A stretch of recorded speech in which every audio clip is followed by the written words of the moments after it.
Snow bit into her skin like knives as Eliza staggered through the frozen mountain pass, her torn boots crunching against ice that had already swallowed the lives of 3 men from her wagon party. The storm howled with a voice of its own, tearing at her clothes, clawing through the seams of her coat, stripping her of warmth with every step. Her breath came in ragged bursts, a pale cloud that vanished into the cruel sky. Somewhere behind her, wolves raised their voices, long, mournful howls that echoed through the pine-clad cliffs. Closer, always closer. She knew, with a clarity sharper than the wind itself, that she would not survive another night alone. The Montana Territory was no place for the weak in winter. The mountains were jagged teeth, their peaks smothered in storms that never relented, their slopes littered with the bones of travelers who believed they were strong enough to cross. Eliza had seen death in these passes, already her brother. Samuel had slipped on black ice 2 nights ago, vanishing into the river below, his scream swallowed by the current before she could even cry out his name. His loss still burned like fire in her chest, yet the cold allowed no space for grief. There was only survival, step after agonizing step, but survival was slipping away. Her horse had collapsed the day before, ribs jutting through its hide, its body already stiff with frost when she turned back to look. The little food she had managed to save, a strip of jerky, a crust of bread, was gone. And now, as she stumbled to her knees in the snow, she realized that her body was surrendering, too. Her eyelashes had frozen together, her fingers were stiff as wood, and her skin had turned a mottled blue beneath the tattered gloves. All she had left was the iron locket that hung from a chain around her neck, the one thing she refused to abandon. Inside was a sketch of her mother, her face kind and lined with time. That locket was her anchor, her reminder of home in Kansas, where winters meant firelight, cornbread, and laughter. Yet here, in the wild and endless white, it felt like a cruel weight pulling her down. Her vision blurred. The snow beneath her seemed soft, almost inviting, like a bed. She thought just for a moment that maybe she should lie down, close her eyes, let the storm finish its work. No one would find her. No one would mourn her. She would be another nameless soul buried by the wilderness. But then movement, a shadow passed between the swaying pines ahead. She squinted, blinking the ice from her lashes. For a heartbeat, she thought it was Samuel, stumbling back from the river as if death had returned him. But the figure was taller, broader, and when he stepped fully into the storm's light, her heart lurched. He was no settler, no trapper. An Apache warrior. He strode out of the tree line as though the storm itself bowed around him. His chest was bare despite the cutting wind, muscles defined by a lifetime of hardship and war. Long black hair streamed over his shoulders, whipping in the gale. Across his chest ran scars, thick, pale ridges that told the story of battles fought and survived. A bow rested across his back, and in his right hand he carried a spear, its tip glinting even in the dim stormlight. His eyes caught hers, dark, unflinching, as sharp as obsidian. They were not the eyes of mercy, but neither were they the eyes of death. Something else flickered there. Fire, judgment, a question she could not yet name. Eliza's breath hitched. She tried to push herself upright, but her legs buckled beneath her. She fell forward, catching herself with frozen hands, snow searing her skin. The wolves howled again, nearer now, their growls a low rumble in the distance. She thought, perhaps, the warrior had come to finish what nature had started, to let her death serve as nothing more than a passing moment in his day. But he didn't raise his spear. He didn't turn away either. He began to walk toward her, slow, measured, deliberate, as though death itself was crossing the snow to decide her fate. Her heart pounded. Her body screamed for warmth, for food, for rescue, yet her mind could not reconcile the figure before her. Fear warred with relief. She wanted to cry out, but her voice cracked in her throat, lost to the wind. Closer he came. The storm tore at him, but he moved through it with the unshakable calm of a man who had lived his entire life in defiance of such cruelty. He stopped only a few feet from her, his shadow towering above her crumpled form. Eliza's vision faltered again. She thought. She saw him extend a hand. Maybe it was an illusion, maybe a dream. But in that moment, she felt something she had not dared to feel in days' hope. For the first time since the river had claimed her brother, since the snow had stolen her strength, she believed she might yet see another dawn. Eliza's head lolled forward, her eyelids heavy as stones. Yet some stubborn spark within her clung to the sight of him, the warrior standing in the storm like it bowed to him. Snow clung to his hair, to the ridges of his muscles, yet he seemed untouched by the cold. His spear caught the wind's light, sharp and certain, as though it had taken more lives than the wolves that prowled beyond the trees. She tried to speak, but the only sound that escaped was a rasping whisper. He tilted his head, listening, though his expression did not change. Then, slowly, he knelt out. The snow crunched beneath his weight, and she could smell the raw leather of his belt, the faint smoke clinging to his skin. He was close enough now that she could see the jewelry hanging from his neck-polished bone beads, turquoise stones, and a single hawk feather tied into a strip of hide. Every piece spoke of meaning, of tradition, of a world she could not understand. Eliza flinched when his hand reached for her. His fingers brushed her arm, calloused and warm against her frozen flesh. He said nothing, but his eyes narrowed as if weighing her worth. She expected him to let go, to leave her to the wolves.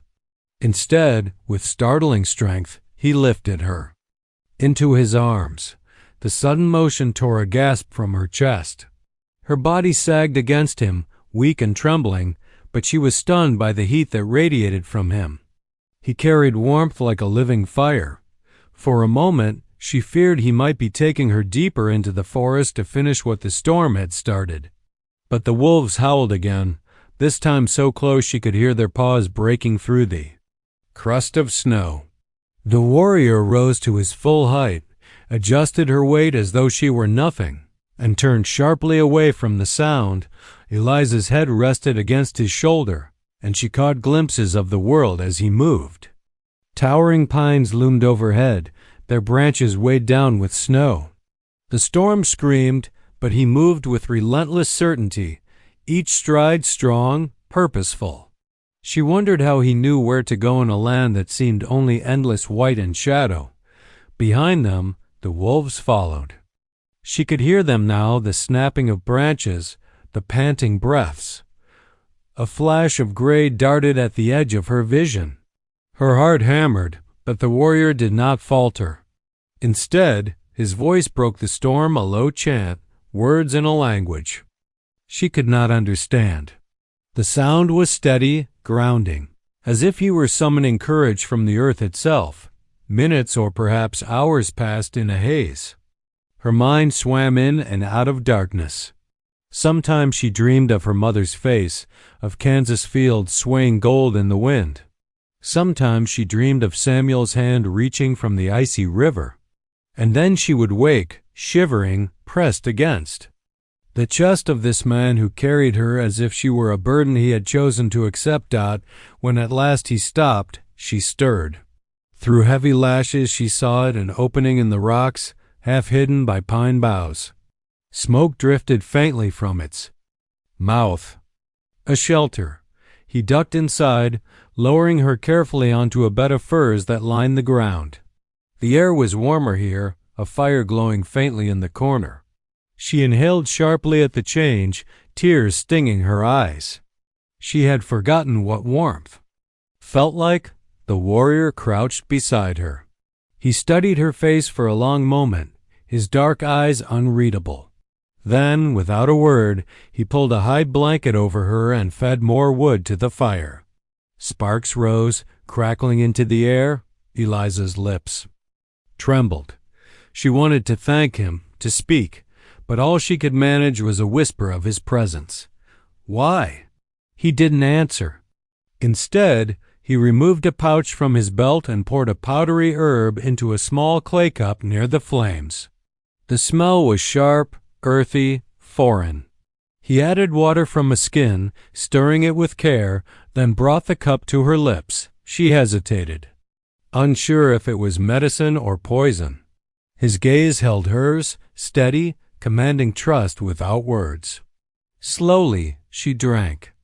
Bitterness coated her tongue, but warmth spread down her throat, pushing back the ice in her veins as the firelight danced on the walls of the cave. Eliza realized the truth.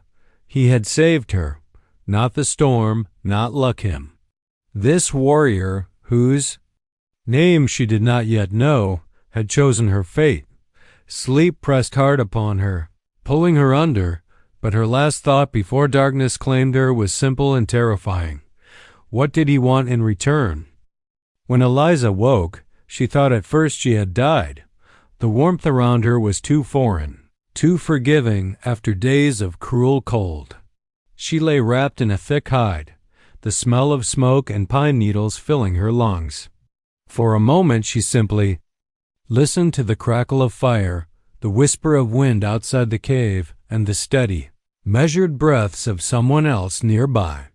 Her eyes opened slowly. The fire painted the walls of the stone shelter in shades of gold and shadow. Beyond the flames, the warrior sat cross-legged, sharpening his spear with deliberate strokes of flint.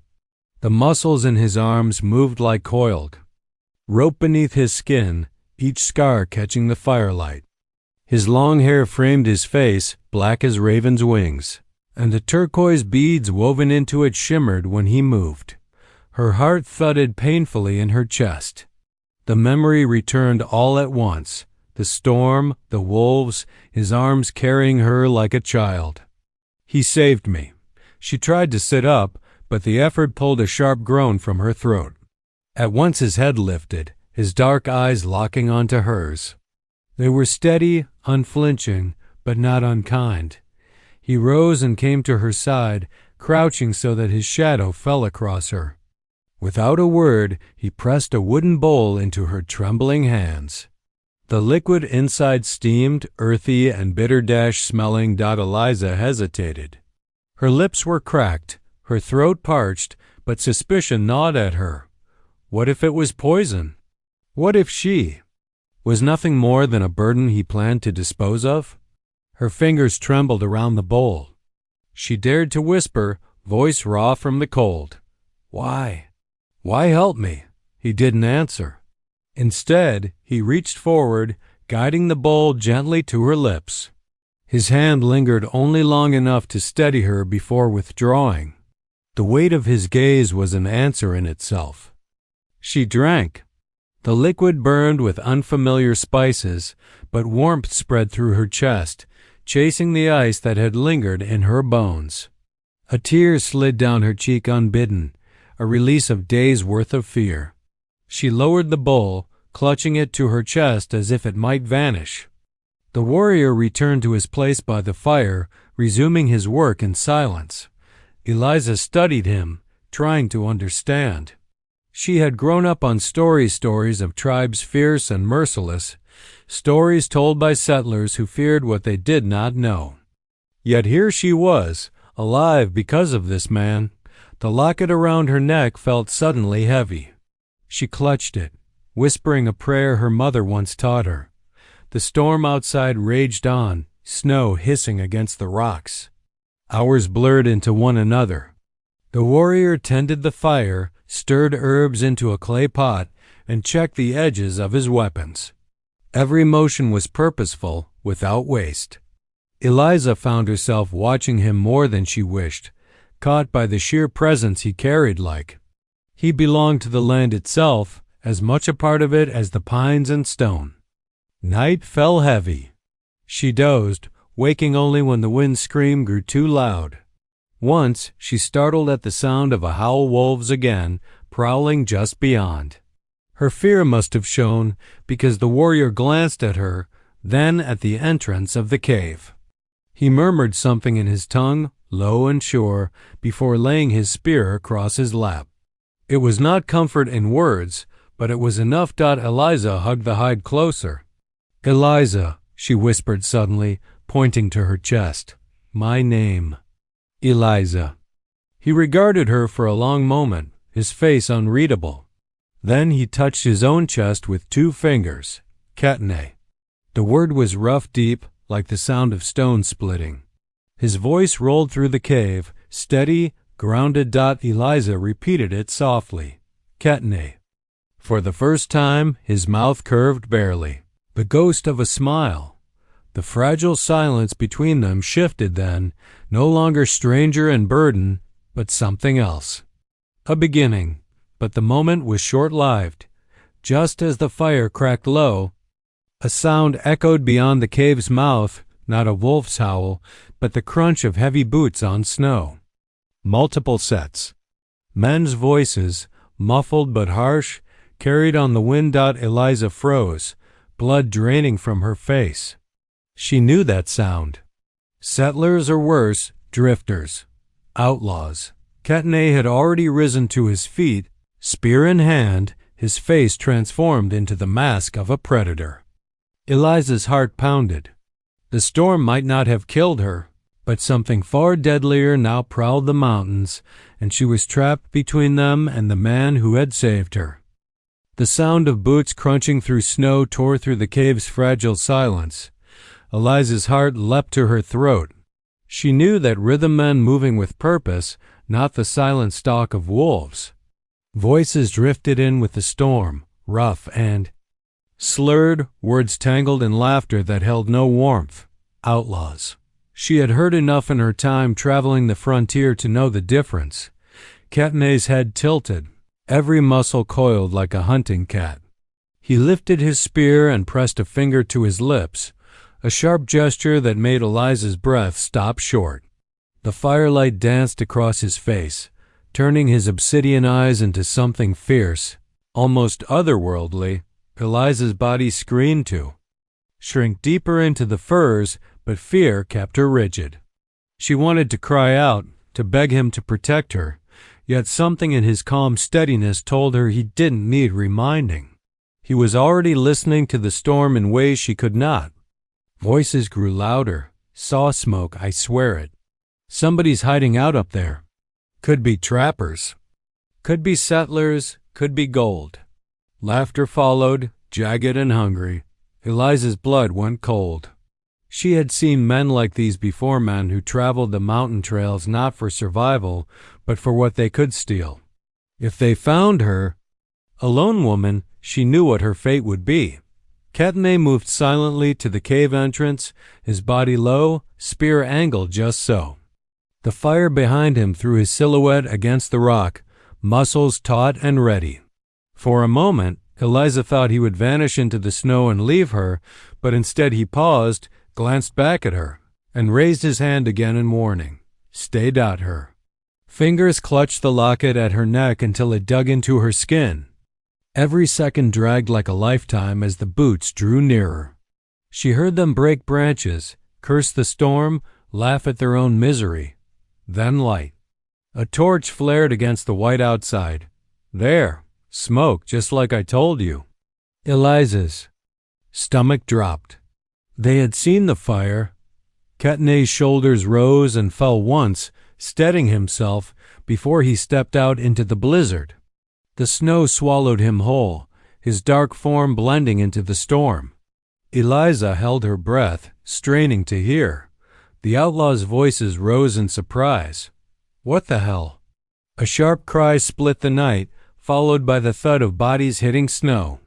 The sound of struggle carried into the cave boots scuffling, men cursing, the sharp crack of wood on bone. Eliza covered her mouth with her hands, heart hammering as she listened to the brutal rhythm of combat outside. Then silence. Her breath fogged the air.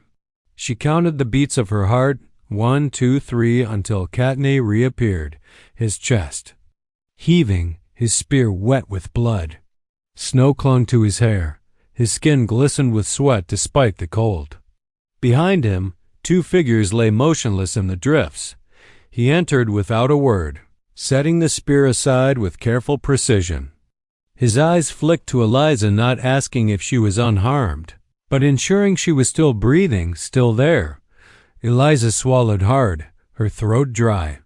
She wanted to thank him, to speak his name, but the words stuck. The sight of death at his back chilled her even as the fire's warmth pressed against her skin. Kaetenay crouched by the flames, his hand steady as he wiped his spear clean with a strip of hide. For him, it seemed, the fight was no more than a necessary act, another moment in a life carved from violence and survival. Eliza's mind spun. Those men, what if there were more? What if others came looking? The world outside was vast, but word traveled even through storms. She shivered beneath the furs, the locket cold against her chest. Finally, her voice broke free, a whisper rough as sand. They would have killed me. Kaetenay's head lifted. His gaze held hers across the fire. He spoke then, his words thick with an accent, rough yet deliberate. Yes, just one word. Certain, undeniable. Eliza's breath shook. She realized in that moment she was more bound to him than she could have imagined. He was not simply her rescuer, he was the only reason she still drew breath, the only wall between her and the cruelty of men. Outside, the storm howled, covering the bodies in drifts of white.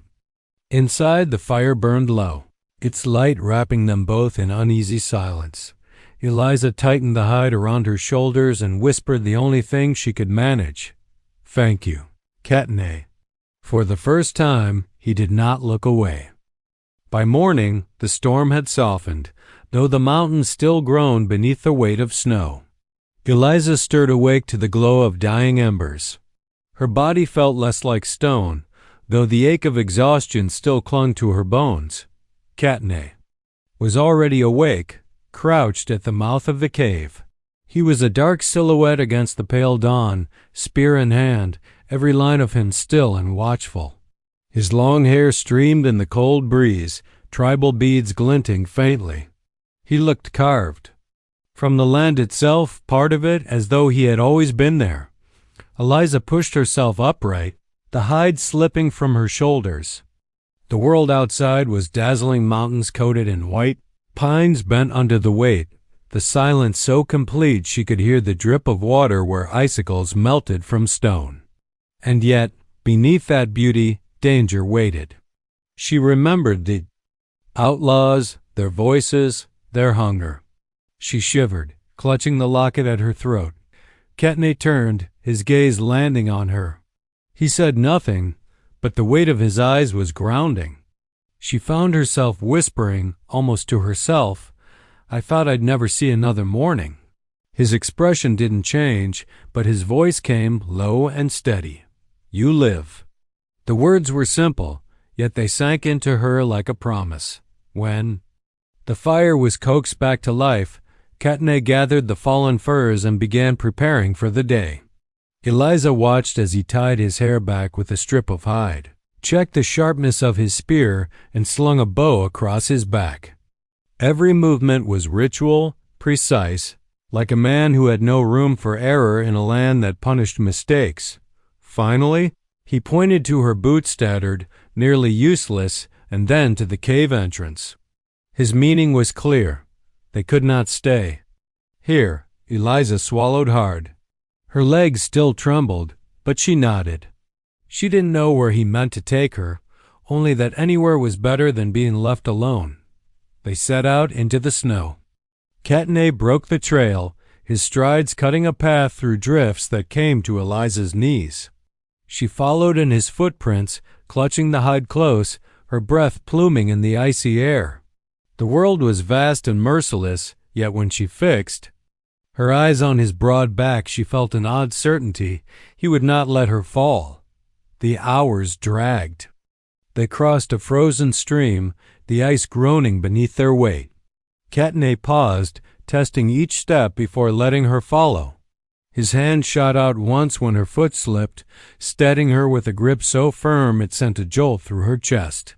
He said nothing, but she caught the brief flicker of his eyes meeting hers before he moved on. By midday, They reached a sheltered hollow where pines grew thick and the snow was less deep.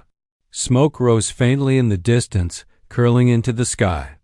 Eliza froze. "A camp," she whispered. Kaetenay's gaze was fixed, unreadable. He motioned for her to stay behind as he moved forward, silent as a shadow among the trees. Eliza clutched her locket, heart hammering. What if it was more outlaws? What if danger waited again? But when Kaetenay returned, his face was softer, his hand gesturing her onward. And then she saw them. Teepees stood in the clearing, their hides painted with symbols that glowed against the snow. Smoke curled from their tops, children's laughter rang faintly, and women moved between fires, their bright blankets vivid against the white. A village. His people. Eliza stopped in her tracks, breath-catching. She had grown up on stories told, in whispers tribes fierce and merciless, enemies of settlers. Yet here was life, warmth, family surviving together against the cold. Kaetenay looked back at her, his gaze sharp, as though measuring whether she could step into this world. She felt small, trembling, but something inside urged her forward. As they approached, the village stirred. Warriors turned, their eyes narrowing at the sight of a pale woman trailing behind Kaetenay. Murmurs rose, suspicion heavy in the air. Eliza's stomach twisted. She clutched her locket so tightly the metal cut her palm. Kaetenay walked on, unflinching, his presence commanding. He led her straight into the heart of the camp, toward the largest teepee where an elder sat before the fire. The old man's eyes were sharp, his hair silver, his face carved with lines of wisdom. He looked at Kaetenay, then at Eliza, and spoke in a tongue she could not understand. Kaetenay's reply was firm, his voice strong. He gestured to Eliza, then to the mountains behind them. The elder's gaze lingered on her, and Eliza felt as though he could see through her skin, past her fear, into the very marrow of her soul. She had no words, no way to explain why she was here, why she had lived when so many had not. All she could do was meet his eyes and whisper her truth. "My name is Eliza." Her voice trembled, but it carried. The elder's expression softened, just slightly, and in that moment, surrounded by strangers, with Kaetenay at her side, Eliza felt the first fragile thread of belonging in a world that had nearly swallowed her whole. The village firelight flickered against the snow-draped mountains, casting warm halos in the freezing dark. Eliza stood near the edge of the clearing, the heavy fur cloak Kaetenay had draped around her shoulders almost swallowing her whole. She felt the weight of 100 eyes watching her. Children peeked from behind their mothers, warriors stood with arms crossed, their faces stern and unreadable. The scent of wood smoke and roasting meat filled the air, a sharp contrast to the gnawing hunger that still twisted in her belly. She hadn't eaten in days, not properly. And when Kaetenay finally gestured for her to sit by the fire, the smell nearly drove her to tears.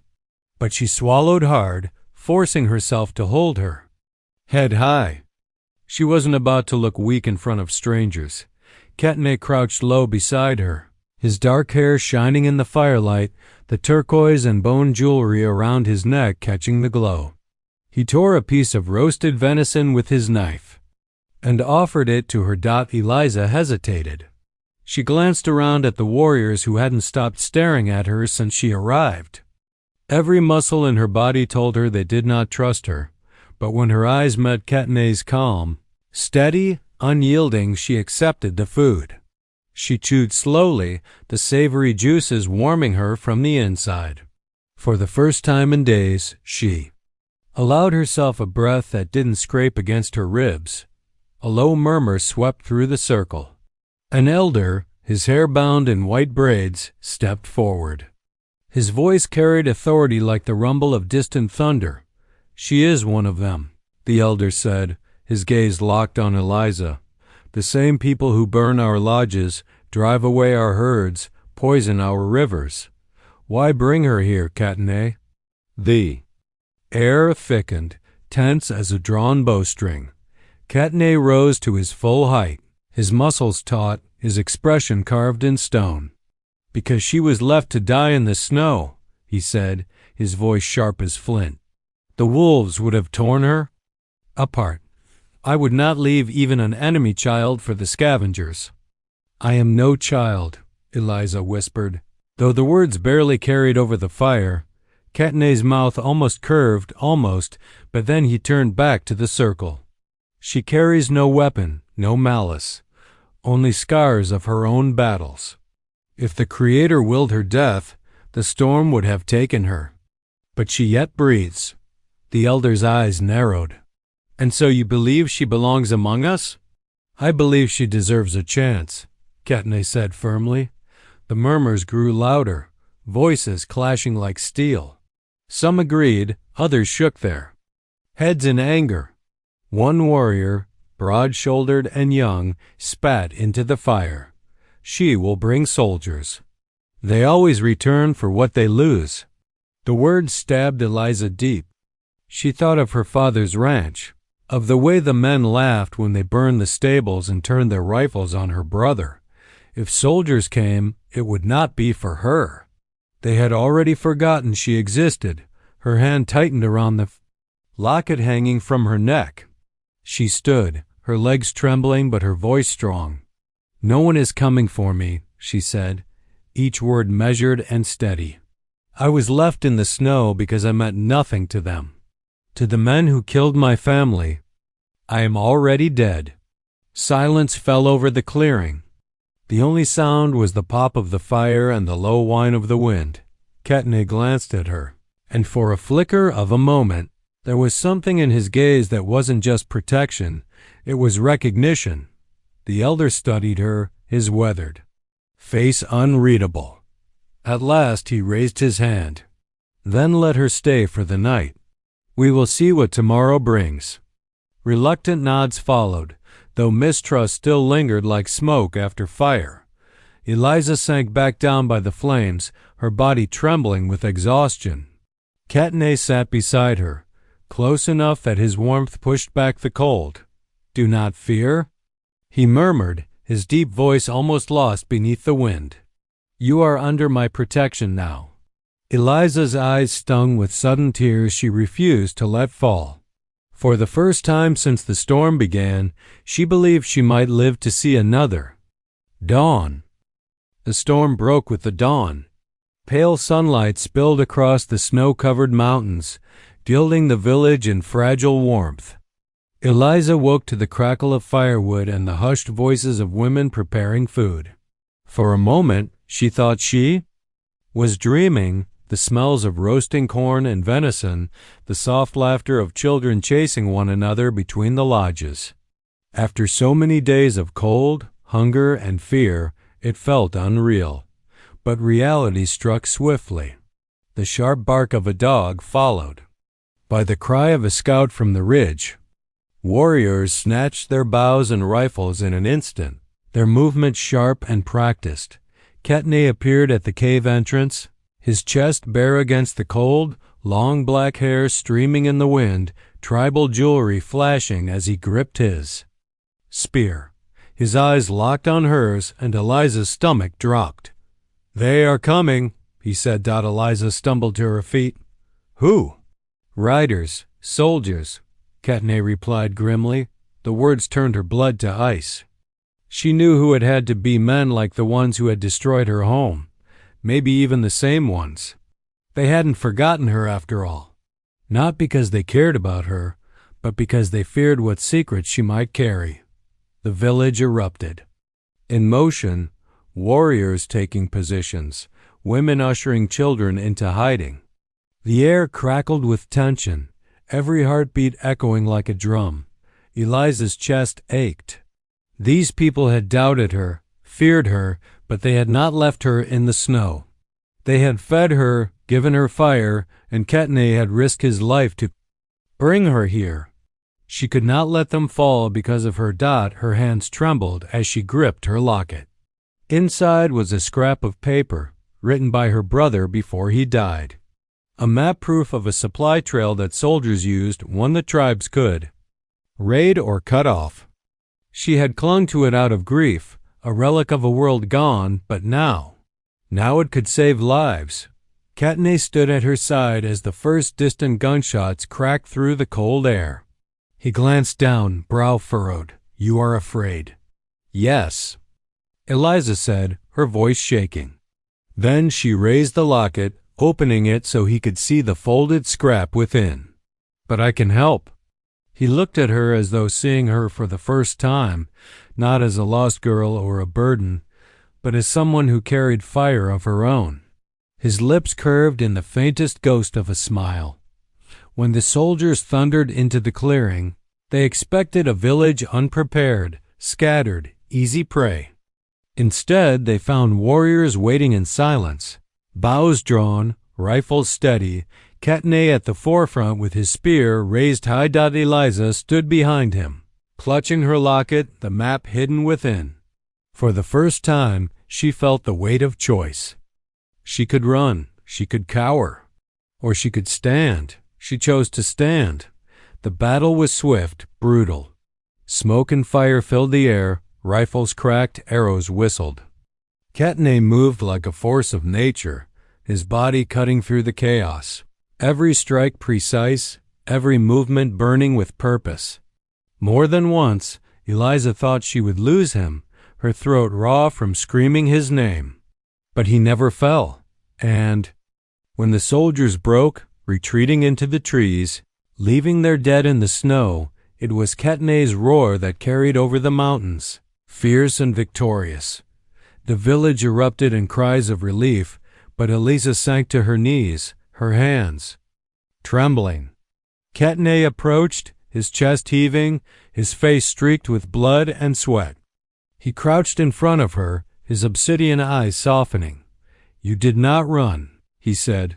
"I couldn't," she whispered, tears spilling freely at last. "Not after everything. Not after you." For the first time, Kaetenay reached out and touched her face, his calloused hand warm against her frozen skin. "You are stronger than you believe, Eliza. Strong enough to walk between worlds." The words sank deep, filling a hollow place inside her she hadn't even known existed.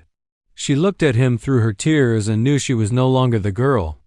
Abandoned in the snow. She was something more. As the sun rose higher, casting light across the battered but unbroken village, Eliza stood beside Kaetenay. She had found her place, not in the ashes of her old life, but in the fire of a new one. And, for the first time in a long time, she wasn't afraid of what tomorrow might bring.